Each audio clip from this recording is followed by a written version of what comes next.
Thanks very much for the comments. DJ Boggs says Billy Baldwin denies those claims. There is always two sides to a story. Actually, that's not entirely true. There's not always two sides to the story. Some stories are straight fact. Some stories are the idea that everyone's entitled to an opinion is a logical fallacy. It's fallacious. But in this particular case, what are the stories that Billy Baldwin denies? The story that I related about Sharon Stone is about a film which I must say is completely forgettable, called Sliver or Silver, and it involves the producer trying to persuade Sharon Stone to sleep with her co-star Baldwin, Billy Baldwin. Baldwin looks great, but he is fairly insubstantial and clearly not terribly memorable when it comes to the longer term analysis of film history.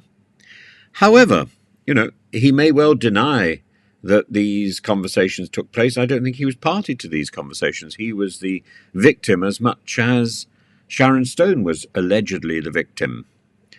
But this is a story about production, not a story about Billy Baldwin. What Billy Baldwin might quite happily do is deny that he was quite as bad as Sharon Stone points out, and deny that among the other things that Sharon Stone says in her book is that he was very bad at remembering his lines. Well, there are plenty of actors who don't bother learning their lines until they're actually on the set or on stage, which is an appalling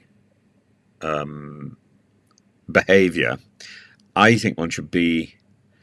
I think one should have the lines committed to memory before one gets into rehearsal. However, of course, some things go wrong, and as one gets older, it becomes harder and harder to remember the lines, and you just have to work at it, I think.